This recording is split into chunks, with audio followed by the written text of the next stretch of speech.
जय भीम। हम आज गोरखपुर में हैं और गोरखपुर में घूमने तो आना नहीं हुआ है। घूम यहाँ एक घटना हुई है, उसमें हम लोग आए थे अभी। तो एक घटना में आए, उसके बाद एक घटना और जानकारी में थी, फिर उसमें भी शामिल हुए कि उसकी भी जानकारी हो जाए। तो पहली घटना जो है वो गांव पड़ता है उनोली दुबोली एक गांव पड़ता है, थाना गोला, जिला गोरखपुर। और आपने सब लोगों ने सुना होगा एक लाइव आज के दिन का। उस लाइव में क्या था कि हम लोगों ने प्रयास किया था, एक पीड़ित बहन जो है उसकी सुनवाई, उसकी बात आप तक पहुंचाने का प्रयास जो है हमने किया था उस लाइव में, कि वो बहन अपनी पीड़ा जो है आपसे रखना चाहती थी, जो उसको परेशानियां हैं, और उसने शायद मेरे हिसाब से आप लोगों से बात भी की है। तो जहां तक है कि आपने उसकी बात को भीम आर्मी फेसबुक पेज पे सुना होगा। लेकिन अभी मेरे लाइव आने का उद्देश्य कुछ और। उसके बाद एक और घटना हुई, वो FIR कॉपी मंगाओ। उसके बाद एक और घटना में हम लोग गए थे, मैं दोनों घटनाओं में बात करूँगा। ये गोरखपुर, उत्तर प्रदेश के मुख्यमंत्री, ये उनका गृह जनपद है। और योगी मॉडल आज हमने यहाँ देखा। योगी मॉडल में दलित कहाँ है और दलितों की क्या स्थिति है योगी मॉडल में, ये आज हमने देखा। तो यहाँ पहली घटना में अनीस कन्नौजिया, जो शेड्यूल कास्ट से आते हैं, दलित समाज से आते हैं, उनकी हत्या की गई। और हत्या का जो कारण था वो बिल्कुल यही एक स्पष्ट उसका कारण था हत्या का, कि उन्होंने एक ब्राह्मण समाज की लड़की से, जिनका नाम दीप्ति मिश्रा, उनसे शादी की थी। वो दीप्ति से मेरी मुलाकात हुई। दीप्ति का वीडियो मैंने आपको सुनवाया था। 6 महीने से दीप्ति प्रयास कर रही थी कि उनको पुलिस प्रोटेक्शन मिल जाए। उन्होंने इसके लिए एप्लीकेशन भी की तमाम तरह के अधिकारी कर्मचारियों से, ADG जो यहाँ के ADG हैं और जो यहाँ के SSP हैं, सब लोगों से उन्होंने बात की। उनको चिंता थी कि उनके पति की हत्या हो सकती है। लेकिन यहाँ मानव मूल्य कितनी कीमत है, और वो भी स्पेशली अगर दलित हो। कि अनीस को सरेआम जो है उसकी वो तलवारों से, चाकुओं से उसकी हत्या कर दी गई। अब हत्या में बहुत सारे ऑफेंस हैं, 302, 307, 5, 120, SC ST सब लगे हुए हैं। और ये 25 तारीख की घटना है। मुख्यतः 19 लोगों के खिलाफ मुकदमा है। 14, 17 और 4 जो हैं अज्ञात। 21 लोग हैं टोटल। 21 लोगों में से 10 लोग अरेस्ट हुए हैं, जिनमें से 6 लोगों ने सरेंडर किया। और सरेंडर तो बिना साठ गांठ के नहीं होता है। लेकिन एक सवाल सबसे बड़ा ये है कि पूरे देश में इस पर चर्चा नहीं हो रही है। आज भी जातिवाद और ऑनर किलिंग और जाति का घमंड, और कहते हैं कि समरसता, समानता, भाईचारा बन रहा है। फिर वहाँ क्या महिलाओं का अधिकार नहीं है? उस महिला ने अपनी मर्जी से, उस बहन ने अपना वर चुना। और ऐसा भी नहीं कि दलित समाज का वो बेटा ऐसा हो कि भाई वो गरीब हो या शराबी हो, नशेड़ी हो, या कोई मतलब किसान का बेटा हो। एक सरकारी कर्मचारी, और वो अपना जीवन सही तरह यापन कर रहे थे। उन्होंने प्रशासन मांग के नहीं मिला। लेकिन इस पूरे सिस्टम में, ये पूरा सिस्टम जो है इस बात की पोल खोलता है कि उसमें सफेदपोशों का हाथ है। और कई सारे नेताओं ने, पुलिस प्रशासन और तमाम तरह के षड्यंत्र करके उस साथी की, जो एक अच्छा साथी था और चिंतक था समाज का, मैं जब वहाँ गया तो वहाँ के लोगों ने बताया कि हर व्यक्ति की मदद वो करते थे, चाहे वो किसी जाति धर्म से। अगर पता लग जाए कि भाई वो दलित समाज से, तो स्पेशली थोड़ा सा ज़्यादा उसका झुकाव होता था, क्योंकि वो समझते थे कि दलित समाज के लोग किस तरह नौकरी प्राप्त करते हैं, क्या क्या समस्या आती हैं। तो वो अपने स्तर से इन पर काम करते थे। आज वो हमारे बीच नहीं। लेकिन आज़ाद भारत में 21वीं सदी चल रही है, भारत में संविधान आए हुए लगभग जो है 71वां साल चल रहा है। सब लोगों को अधिकार हैं, संवैधानिक और फंडामेंटल। सारे अधिकार के बावजूद इतने लोग बाहर हैं, हत्या के बाद हत्या करने वाले और उनके सहयोगी बाहर। वो लोग पीड़ित परिवार को धमकी दे रहे हैं, उसके चाचा को भी चाकू लगा था, उनको डर है, उनकी जान का खतरा है। पहले जब ये घटना शुरू हुई तो पीड़ित जो है वो पीड़ित परिवार, उनमें से जो अनीस की भाभी थी उनको पुलिस उठा ले गई थी। एक दरोगा जी थे विनय मिश्रा नाम के, उन्होंने उनको थाने में बंद रखा और बेल्ट से पीटा। अब बेसिकली उनको क्या है, अपने उनको कोशिश करनी है कि भाई उनके जो है, उनके जो रिश्तेदार या उनके जानकार लोग जिनके लड़ाई को, जिनके आदेश पे वो सब चीजें कर रहे हैं, तो वो उनको वो न्याय दिला सके, तो उनकी जो बात है उस पर कार्रवाई कर सके। तो उन्होंने इसलिए पीट दिया होगा। अब दलित समाज की महिलाएं पीट दीजिए, क्या फर्क पड़ता है, कोई कहने सुनने वाला तो नहीं है। लेकिन अब उस परिवार को अभी भी अपने जान का खतरा है। परिवार की मांग है कि परिवार की सुरक्षा सुनिश्चित किया। मैंने अधिकारियों से बात की, संभवतः हो जाएगी। और मैं चाहता हूं कि पहले हो जाए, इससे पहले किसी और की हत्या उससे पहले हो जाए, क्योंकि अपराधियों का इतिहास हमने उत्तर प्रदेश में देखा है कि एक घटना के जो आरोपी होते हैं वो अपनी जान बचाने के लिए वो जो उसके मुख्य गवाह होते हैं या उससे जुड़े हुए लोग होते हैं उनकी हत्या कर देते हैं कि कोई पैरवी करने वाला न बचे। बाकी सुप्रीम कोर्ट, हाई कोर्ट तो संज्ञान लेने वाला नहीं है। दलितों को ज्यादा परेशान होने की जरूरत नहीं, वो तो तब लेता है जब बहुत बड़ा बवाल हो जाता है। तो क्या हुआ है कि एक दलित की हत्या हुई, उसको जानवर की तरह काटा, क्या हुआ है इसमें इतना सोचने की जरूरत नहीं। लेकिन हाँ, सोचने को सवाल नौजवानों के लिए तो है, जो नौजवान स्वाभिमानी नौजवान है उनके लिए सोच। दूसरा है वो आर्थिक सहयोग उस परिवार का होना चाहिए। ये समाज की भी मांग है। 1 करोड़ रुपए का मुआवजा, एक परिवार को सदस्य को नौकरी, क्योंकि उस परिवार में अनीस ही एक पहले व्यक्ति थे जिनको सरकारी नौकरी प्राप्त हुई थी। और तीसरा उनकी मांग है कि जो बाकी अपराधी हैं, आरोपी हैं, उनकी गिरफ्तारी हो और उनकी पत्नी की सुरक्षा व्यवस्था जो है वो सुनिश्चित किया जाए, उनके चाचा की भी, उनको सशस्त्र लाइसेंस जो है दिया जाए। ये तो पहली घटना हुई, क्योंकि मेन स्ट्रीम मीडिया पे इस पर कोई चर्चा नहीं, इसलिए मैं अपने मीडिया से आप लोगों तक पहुंचा रहा हूं। देश में रहने वाले, दुनिया में रहने वाले लोगों को पता लगना चाहिए। एक और दूसरी घटना, ये घटना है 1 तारीख की,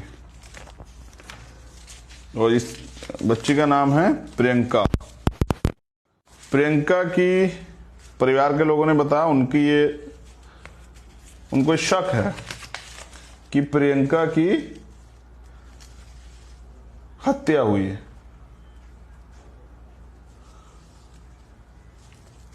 और प्रियंका के घर भी मैं गया।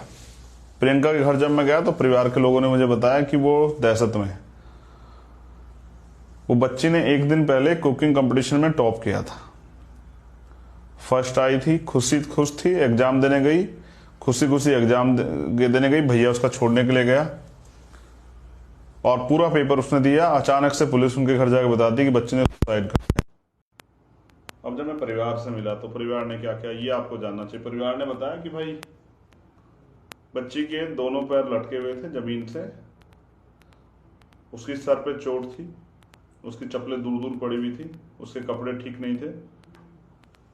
परिवार को शक है कि उसकी हत्या की गई है। हत्या करके अर्धमर्त अवस्था में उसको लटका गया, बाद में इसी वजह से उसकी जान चली गई। वो जो लटकने का तरीका था वो भी संदिग्ध था, पुलिस को जांच करनी चाहिए। लेकिन अभी हो क्या रहा है कि जो लोग उस मामले में न्याय के लिए आवाज उठा रहे हैं, पुलिस क्या कर रही है, उन पर कार्रवाई करे। कोई छात्र नेता है, कोई मतलब सोशल एक्टिविस्ट है, पुलिस उनको चिन्हित कर रही है, चिन्हित करके उन पे मुकदमे लगाने की तैयारी करी। कुछ पे लगा भी दिए, वो लोग डरे सहमे घूम रहे हैं और कुछ लोगों को पुलिस धमका रही है। देखिए, ये 1947 से पहले वाला भारत नहीं है, आजाद भारत है। और यहाँ भीम आर्मी भी है, आजाद समाज पार्टी भी है, और यहाँ चंद्रशेखर आजाद भी है। ये आजाद भारत है, 1947 से पहले वाला गुलाम भारत नहीं है, जहां हमें अधिकार नहीं थे, आज संविधान है, हमें पूर्ण अधिकार है। गुंडागर्दी नहीं करनी चाहिए। पुलिस का काम है, पुलिस को तो अपने मन से न्याय देना चाहिए, लेकिन पुलिस जो कर रही है ये अच्छा नहीं है। तो हम क्या करेंगे ये तो हम बता देंगे, लेकिन एक और जो बहुत जरूरी बात, ये दोनों मामले मैंने बता दिए, दोनों मामले मुख्यमंत्री के गृह जनपद के हैं। यहां से उत्तर प्रदेश के यशस्वी मुख्यमंत्री, ये इनका गृह जनपद है, यही उनका मठ।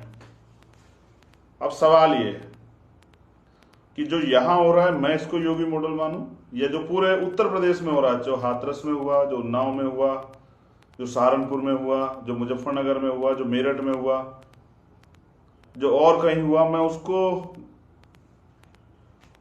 योगी मॉडल मानूं, या ये दो घटनाएं मैं आगे पता की इनको योगी मॉडल मानूं?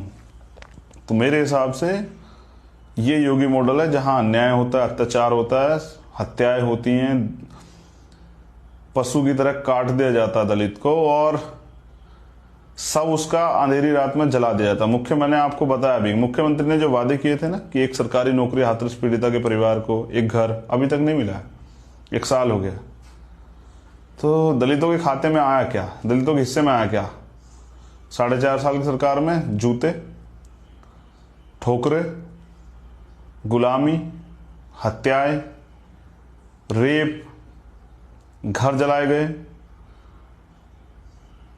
ये बराबर में आजमगढ़ में 2 प्रधानों के, एक प्रधान की हत्या सत्यमेव जयते की, दूसरे प्रधान का घर गिरा देगा। दलितों को स्पेशली, आज दलितों के लिए मैं इसलिए बात कर रहा हूं क्योंकि योगी मॉडल पे बात हो रही है। दलितों के हाल बद से बदतर है। ये योगी मॉडल है उत्तर प्रदेश का, जिसमें दलितों का दमन चरम सीमा पे। पीड़ित परिवार को डराया धमकाया जाता है, उनको जो है बेबस मजबूर किया जाता है, उनसे उल्टे बयान लिए जाते हैं, और योगी जी इसके लिए तालियां पिटवाते हैं कि हम कानून व्यवस्था बहुत अच्छी किए हैं। हम क्या करने वाले? अब बड़ा सवाल ये, तो हम ये करने वाले हैं योगी जी कि हम यही हैं गोरखपुर में, और ये गुंडागर्दी नहीं सहेंगे, और इसके लिए हमने तय किया है, हम यूनिट से बात कर रहे हैं कि 1 हफ्ते के लगभग हम वापस दोबारा लौटेंगे, और हम गोरखपुर की जेलों के लिए आपसे कहते हैं कि उनको बड़ी करवा लो। आप बहुत संपत्ति जब्त करने की धमकी देते हैं ना, संपत्ति जब्त करा देंगे। मैं चाहता हूं आप गोरखपुर की जेलें बड़ी करा दो, क्योंकि जिन बच्चों को आप जेल भेजने का प्रयास कर रहे हैं ना, वो हमारे लोग हैं। तो अगर कोई जेल जाएगा तो सबसे पहले वो चंद्रशेखर आजाद जाएगा। मैं गोरखपुर की जेल आपकी देखूंगा कि आपकी जेल की दीवारें और उनकी संख्या कितनी बड़ी है। हम आपको बताएंगे कि यहाँ दलित जो पढ़ लिख के तैयार हो गया बाबा साहब संविधान से, वो तुम्हारी गुलामी नहीं सहेगा। वो अपने लोगों की, देखो मार तो आप वैसे भी रहे हो सरकार के दम पे, पुलिस के दम पे, तो मरना ही है तो लड़के मरेंगे ना सर अपने अधिकारों के प्रति, लेकिन संवैधानिक रूप से लड़ेंगे। आपकी तरह ठोको और पटकों वाले उससे नहीं लड़ेंगे। लेकिन पीड़ा यह है कि जो लोग ये समझते हैं कि उत्तर प्रदेश में दलित सुरक्षित है, दलित खुश है, उनके लिए संदेश है मेरा यहां बैठ के गोरखपुर में कि अगर सबसे ज्यादा दलित कहीं सताया जा रहा है, एनसीआरबी का डाटा भी कहता है कि पहले उत्तर प्रदेश में, उसके बाद राजस्थान में। हर चौथा क्राइम जो होता है पूरे देश में वो उत्तर प्रदेश में होता है। 11,000 से ज्यादा महिलाओं के साथ, दलित समाज के लोगों के साथ 2019 में, 20-21 के डाटा भी 21 चल रहा है, 20 का नहीं है। 2019 में 11,900 कुछ के लगभग जो है दलित समाज के लोगों की हत्याएं, रेप, उनके साथ मामले हुए हैं। और ये वो मामले हैं जो दर्ज हो जाते हैं। हम भीम आर्मी के लोग या आजाद समाज पार्टी के लिए और कोई बहुजन संगठन जो आंदोलन कर लेता है, हाईलाइटेड हो जाए तो हो जाते हैं। जो न्याय के जो रेट है ना, सजा 6% लोगों को होती है उत्तर प्रदेश में। जैसे 100 मुकदमे लिखे गए जो बड़ी मुश्किल से लिखे जाते हैं, लोग कहते हैं कि झूठे मुकदमे लेगा, लेकिन बड़ी मुश्किल से लिखे जाते हैं मुकदमे, तो 6 मामलों में सजा होती है। 94% मामलों में सजा नहीं होती, और अपराधियों के हौसले बढ़े हुए हैं, उनको लगता है दलित जानवर।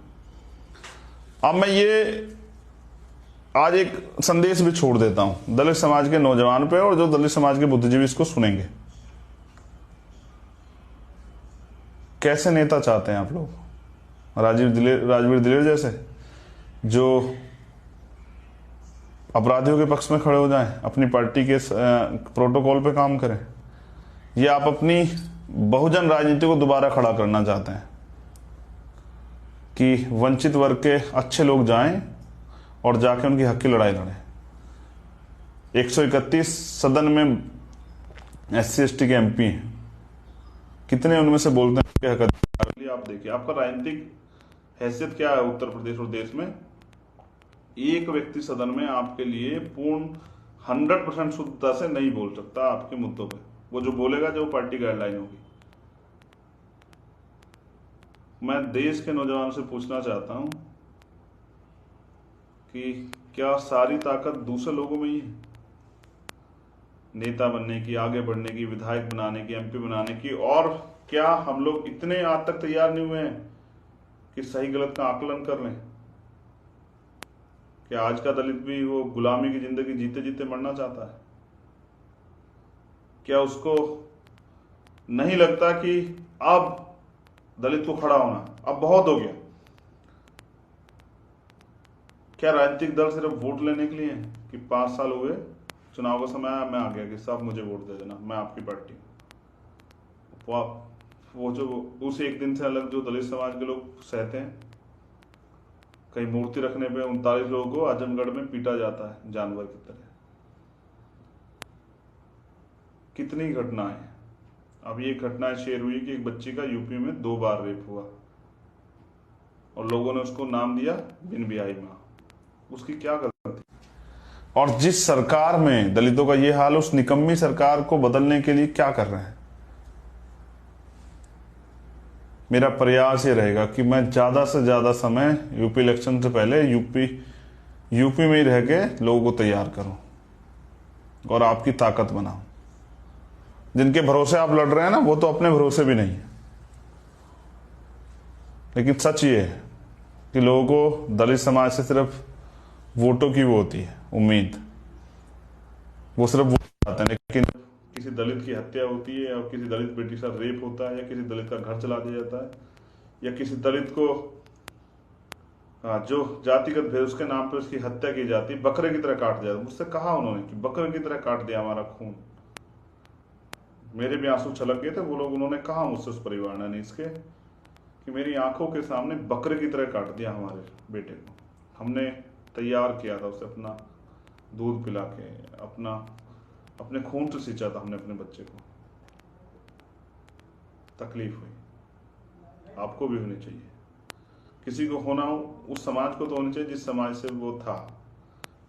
इस दलित समाज को तो होनी चाहिए। तकलीफ हुई जब प्रियंका के परिवार के लोग मेरे पैरों में पड़ के रो रहे थे। मैं उनको पैरों से हटा रहा था कि नहीं माँ, ऐसा मत कीजिए। उस बहन को भी वो मेरे आगे हाथ जोड़, तकलीफ हुई। कितनी तकलीफ। और आप कब साथ खड़े होते हैं? जब बाबा साहब चले जाते हैं फिर कहते हैं कि 10 साल अगर और जी जाते हैं तो पता नहीं क्या कर देते। काशीराम साहब जब संघर्ष करते हुए चले जाते हैं, तब जीते जी आकलन क्यों नहीं करते हैं? क्या आज भीम आर्मी आजाद समाज पार्टी के लोग गांव गांव जाके काम नहीं कर रहे हैं? पुलिस से पहले भीम आर्मी के लोग नहीं जाते हैं क्या? कोई ऐसा एक मामला जिसमें भीम आर्मी के लोग नहीं खड़े होते हैं?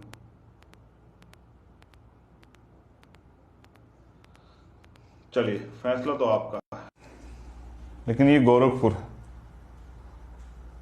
हमने यहां से शिकायत की, संकल्प लिया, कोशिश करेंगे कि अपने पूरे 100% समय को देके उस शिकायत को खुद से तो दूर करें।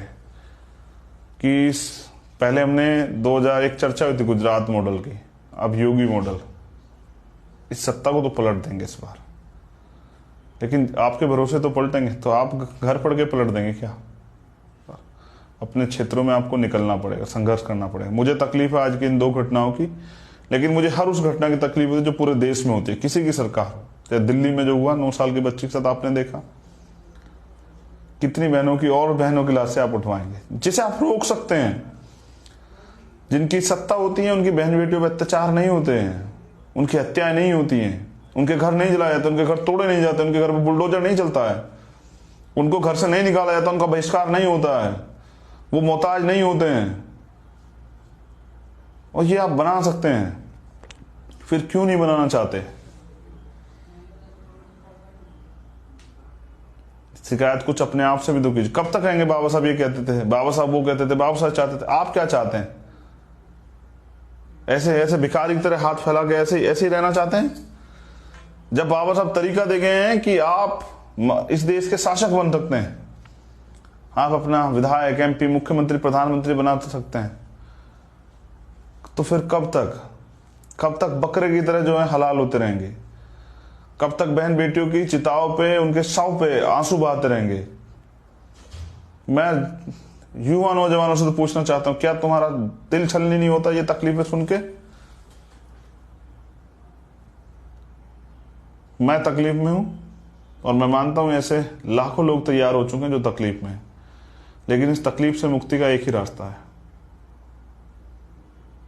क्या तो सहने की आदत डाल लीजिए या फिर लड़िए। संवैधानिक तरीके से लोगों को तैयार कीजिए और अपना राज स्थापित कीजिए। अपना टाइम आएगा और मैं ये मानता हूं कि दलितों का टाइम तो आ गया है, और दलित अगर तैयार हो जाए तो अपने साथ पिछड़े वर्ग के लोगों को, जिनके साथ अन्य अत्याचार हो रहा है, जो उनकी जनगणना भी नहीं हो रही है, और फिर माइनॉरिटी के लोगों को, मुस्लिम, सिख, बौद्ध, जैन, पारसी, सबको लेके बहुजन एकता बनाएं और अपना राज स्थापित करें,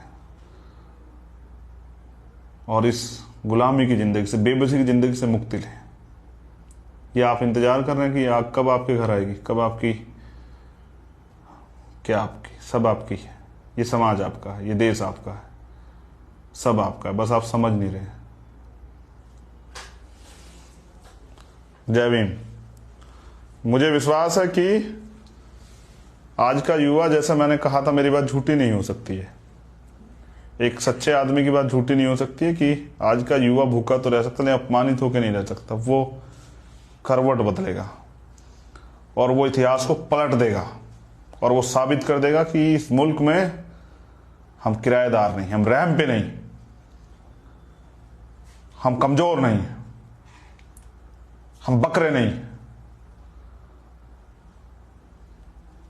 तो अपनी राजनीति यही है और यही सीखा है कि जब अन्याय अत्याचार हो तो चुप मत रहो, लेकिन समाज तो चुप है। चुप ना होता तो जिनकी इतनी आबादी है उनके साथ ये नहीं होता। मेरी शिकायतें जायज, मेरा दर्द भी जायज है, मेरी उम्मीदें आपसे वो भी जायज है। बहुत मेहनत की हम लोगों ने, आपके पास मौका आ गया है 2022 का। पदाधिकारी, कार्यकर्ता साथियों से कहा, एकजुट होकर निकलिए और जोड़िए समाज को और बताइए जाके असलियत और बनाइए ताकत। सत्ता की चाबी आपके हाथ में होगी, जिसको बनानी होगी वो आपके साथ मिलकर बनाएगा, और जब आपके हाथ में चाबी होगी तो फिर मैं देखूंगा किसी दलित पे, किसी मुस्लिम पे, किसी पिछड़े पे, किसी गरीब पे, किसी भी समाज, किसी बहन पे, किसी आदिवासी पे कौन अत्याचार करता है। उस चाबी से आप सारे रास्ते खोल सकते हैं, रोजगार, महंगाई, सब पे काम कर, किसानों के लिए सब कर सकते हैं, पढ़ाई, सब, सारे रास्ते, बस आप करना नहीं चाहते हैं। जय भीम, जय भारत, जय संविधान, जय भीम आर्मी, जय आजाद समाज पार्टी। गोरखपुर मैं वापस लौटूंगा ताकत के साथ।